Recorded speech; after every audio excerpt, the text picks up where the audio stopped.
but we have to fit in things with, with life and how it evolves. So let's get started. Welcome if you're watching live, if you're watching in replay.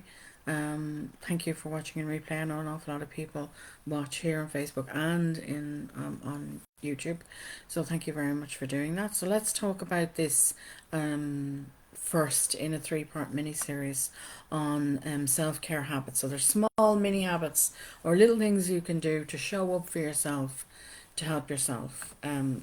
We do that for everybody else. We're great at showing up for everybody else. But, if we can commit to some mini habits, little routines that we can add into our routines, that support us, then we can show up for ourselves. So that's what this series is about. And it's really important that we do, listen to our own needs. We start listening to what our body's trying to tell us, what our mind's trying to tell us, and what our soul is trying to tell us. And discover ways then that we can meet those needs. That's very important. So, one way we can do that, as I said, is with these small daily habits. So this week it's all about the mind, and how you can do that. Now, don't be put off when I say soul. Some people don't believe in the soul, so don't be put off with that, because all the habits that I'll give you over the next three blogs and Facebook Lives are, they support you holistically. So they'll support you anyway. So don't just dismiss, the last one, which will be on the soul. So, we try to do everything, and that can be so overwhelming. And then, we're trying to fit things in for ourselves. But if we can break things up a bit, and as I said, if we can break it up to small little increments of doing little things, then we can start to support ourselves holistically. We need to start giving ourselves permission to do what we can, to just do what we can. Whatever we get done today is good enough. And we need to rest also. We need to give ourselves permission to rest. And let's rest the mind. It may not be with sleep, but we can rest the mind in other ways. Rest the body and rest the soul. It's important that we do that. And, if you haven't been practicing self-care for a while, really try and come at this, introducing small habits for yourself. Come with it with a sense of compassion for yourself. We're brilliant at turning up for ourselves, as I said, but we're also brilliant at having compassion for others. But in this case, we need to have compassion for ourselves and a bit of curiosity. So open your mind, open-mindedness. This will help you step out of your comfort zone, and that's important for the mind. Give yourself time and patience as well. This isn't something you're used to doing if you're not used to taking care of yourself, and not used to doing little things just for you. Then we need that patience with ourselves. We're going to skip it. We're going to miss out. We mightn't do it one day that we meant to do it, but we just got so busy we forgot to do it. It's new, so just keep at it, and then with the practice, you will get there, and remind yourself that you're worth showing up for, because this is what this is all about, the self-care. It's I am worthy of my own time and attention. I'm worth showing up for. um, we have an increasingly busy schedules, and these can really lead to stress and a lack of sleep in particular. And if you're trying to get back into a new routine after things have started to open up here in Ireland, people are maybe returning to the office or to wherever you're working, it takes time to adjust. So give yourself that time. But it's going to feel stressful, and remember that it's going to feel stressful. So if you do need to take a mental health day, take it. If your anxiety is up, take some time. Take some time for yourself away from work for the day or for half day, and just allow yourself to readjust slowly. And that's very important.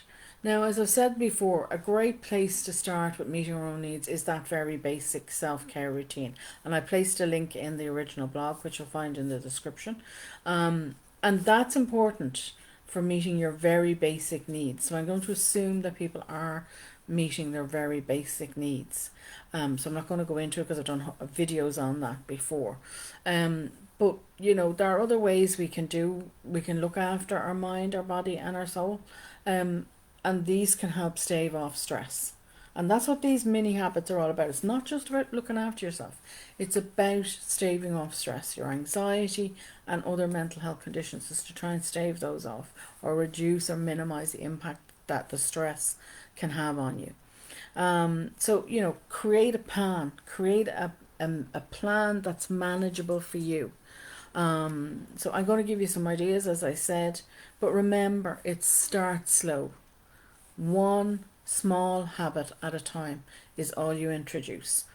Now, I'd recommend that you pick one from each of the blogs because we're going mind, body, and soul. But what I mean by that is you pick one, say, for the mind, and you work on that for a number of weeks until it becomes a habit, a routine habit for you, and then introduce one of the other two.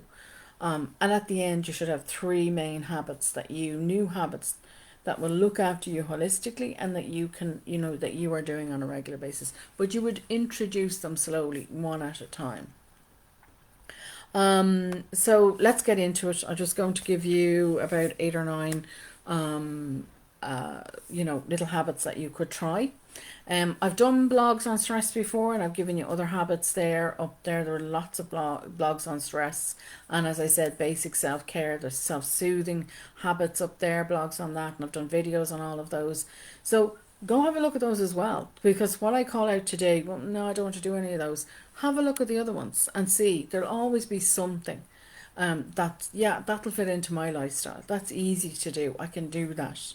I can start there. So start from wherever you're at and just start small. And that's important. Don't try and overwhelm yourself even more by starting big. So some ideas for the mind that you can try is to create a Windstar. This is a great one for the kids. I feel this is a great activity for, you know, you can have a family Windstar. So you have a family jar on the counter, or, you know, a bowl on the counter where people write down their win of the day, small or big. It doesn't have to be a big thing. It doesn't have to be academic. It doesn't have to be related to work in any way. Just a win for them, for you, and write it down. If you feel, no, I couldn't put that out on display for anybody to pick out and read. A journal, you can keep it in a wins journal. Just keep a list of things at the back of a journal, or at the back of your, if you're a paper and pen girl like myself and like your planners, then you could put it in there.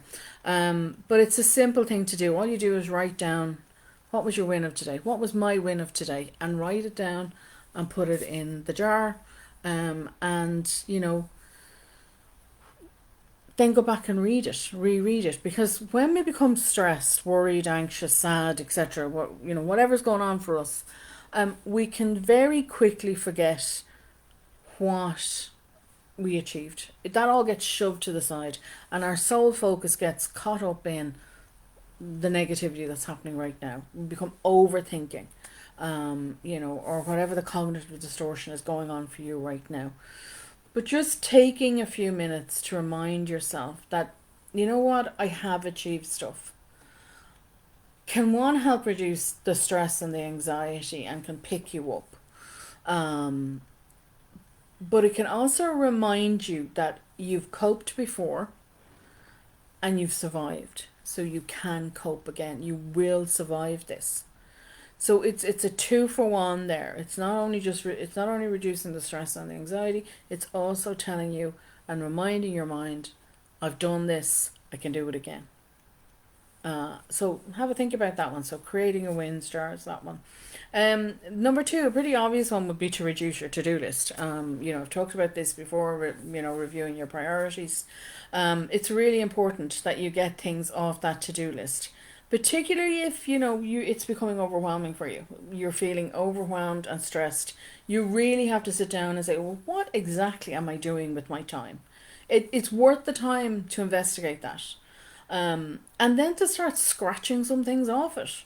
An awful lot of time, if you're so busy, we can be busy doing other people's jobs for them.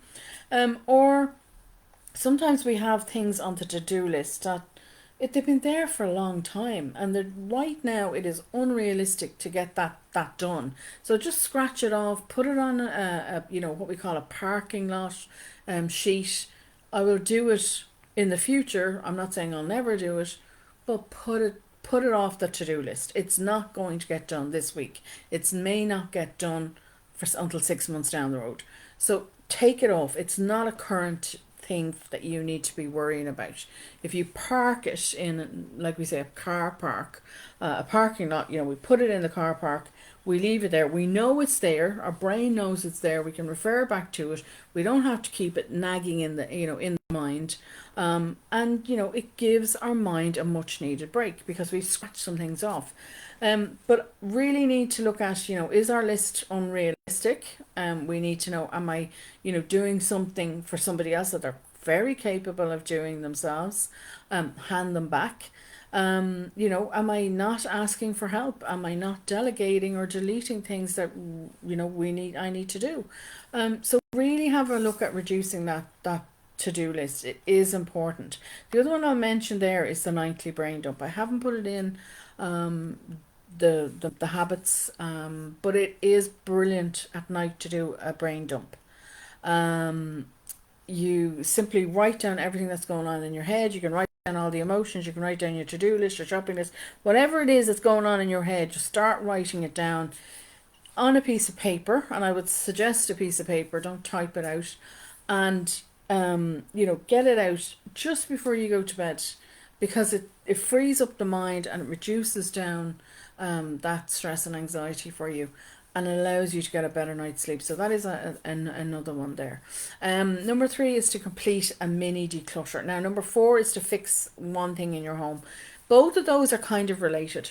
The mini declutter is just about, picking one room and removing 3 items, or picking one cupboard and tidying it up. Or, making a plan that every time you walk in the room, you will take one item that needs to be decluttered out of the room. So it's simple, not a big declutter. It's very simple. Write down what you want to declutter, or what rooms you want to tackle, and then focus on one room at a time. And every time you walk in that room, you just remove something. Yep, I need to recycle that, or it needs to be taken care of in some way.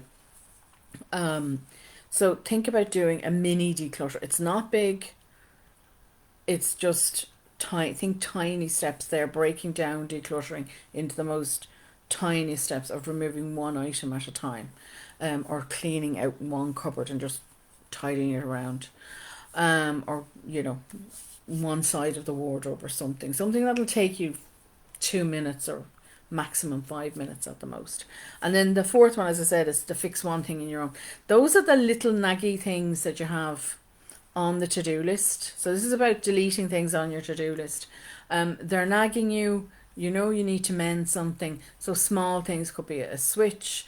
It could be the light bulb needs to be changed, and you keep forgetting to buy light bulbs on the shopping list.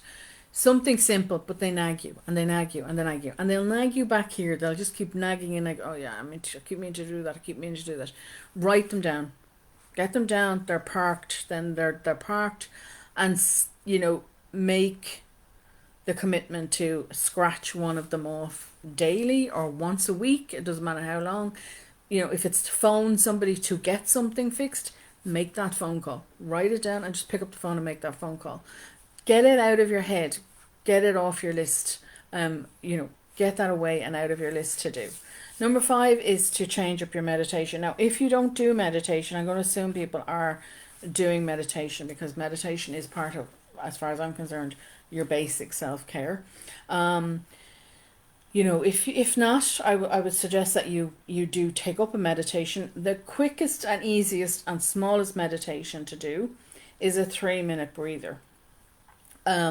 You'll find links to it on Spotify. There's one on Spotify and one on iTunes to my to my sorry my podcast. I've done podcasts on all meditations, so they're up there on Spotify, Deborah Byrne Psychology Services, but there's usually links on the website, so go there and have a look at that. You'll find it on my services that I offer. You'll have a look at that. So if you already do meditation, though, try and change it up. Changing it up helps to broaden the mind. It helps you step out of that comfort zone. And that's important because even with meditation, we can kind of get stuck in a little rush. So try changing it up. If you do something like mindfulness, you could try, depending on your mindfulness, which one you do. If you just do a breathing mindfulness, if you do a 10-20 minute mindfulness session, breathing, you could try doing the body scan if you've been trying to do the body scan, by the way, or try do a walking meditation. That is another mindfulness technique that you can use. If you do the 7-11 technique, which is the deep breathing one, then try focusing, instead of on your breath, focus on something else, such as a candle, focus on the scent. So just try and change it up a little bit for yourself, just a little bit, even once a week. Try and change it up, to step out of your comfort zone. Or even with the mindfulness, you can do, with the walking, you could concentrate on not your breathing, but concentrate on the sound. Particularly if you're out in nature, it's good. Be careful when you're walking, of course, in traffic and that. So again, as I said, there are podcasts on how to do various meditations up on Spotify and on my iTunes account, so have a look at those. Number 6 one you might think is a bit daft, but is to try some doodling. So people doodle, I doodle. I have pieces. If you've seen my desk, you'd see pieces of paper with notes on them, but I've also doodled on them. I do it. It's just to let the mind wander, but it has many benefits. Doodling, you don't have to be creative, you don't have to be very artistic or anything like that to doodle. It allows the mind to wander, as I said, but it also is a great stress reducer. It's good with helping with your concentration, believe it or not. It's also good for creative insights, because you're letting your mind wander, and you're allowing that creative mind to take over. And it helps with problem solving. It helps you to process your emotions, because you can more or less scribble. I mean, I think we've all been that young child and gotten a pen and paper and scribbled on it when we were angry. So it doesn't have to be nice doodling. It can be really heavy. It can also helps us learn better and see the bigger picture. So it really opens up the mind, and different aspects, allows us to use different aspects of the brain than we would normally use. Number 7 is to change up your walking routine. So if you do some sort of walking, or even exercise of any kind, in fact, to change up the routine. But the simplest one to do is, walking. If you walk to work, if you walk for exercise, try switching things up. Just try and switch the route. Now, be careful. Please be mindful of your own safety, always, if you're out walking. But switching up our routine with our exercise, and in this case I'm talking about walking, and just in a small way. It doesn't have to be a massive change of our route. It can just be small changes. If you're using a gym, maybe you do you start with a different exercise set than the one you normally do. Or maybe you do aerobics, maybe you'll do some swimming, once a week you'll change it up and do some swimming. Something like that. You change it up in a small way. This helps create new neural pathways in the mind, in the brain. And this keeps it healthy. And we want that. We want to keep the brain healthy, those neural pathways open and working. Number 8 is to pay attention to what you're doing. That's important. And you can do that in small ways. Now, this is a mindfulness technique, because mindfulness is all about learning to stay present. We go on automatic pilot for so much, that we miss things. We could be, we're really have gotten into a bad habit of being on our phones in conversations or being with our family and friends, or watching TV and eating. We've gotten into such bad habits with not staying present. So you can change up that routine by trying to stay present for just one thing a day. So something like washing your teeth, become more mindful or more aware of how you're washing your teeth, because washing your teeth is something we learn when we're very young, and we have become, it becomes an autopilot thing to do. Similar, the way we drive can become an autopilot thing to do. And we miss things. We do miss things, so we have to be very careful. Pick one meal in a day to just, okay, I'm going to be more mindful or more aware when I'm eating. And maybe if you're eating with other people, to be more engaged with those people, more focused, and to turn off the phones and leave them behind, and don't bring them into the dining room, or turn them off and put them in your bag if you're out for lunch or something, or out for a coffee.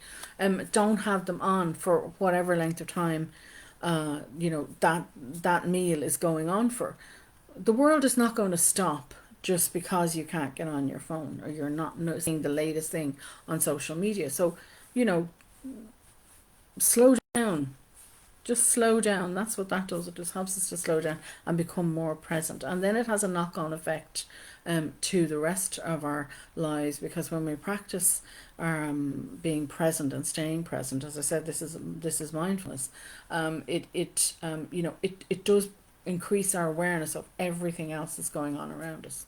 And the last thing I'd say to you is to switch off the technology for an hour a day, at least an hour a day. It's important. It allows the mind to rest. It's constantly, particularly social media, is constantly triggering that addiction part of our brain.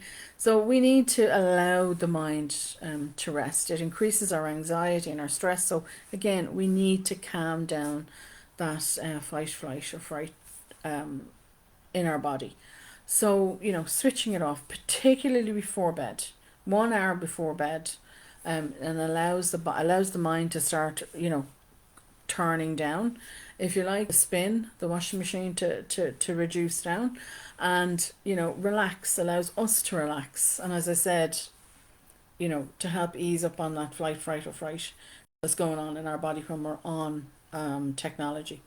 So that's it for this week. Some tips there. I hope you benefit from them. Let me know what you think. I will be back on, as I said, next week, probably early again, I'm afraid. It's just the way things are working out at the moment. That's life. It's the way it works. And thank you all for listening, and I will see you all again shortly.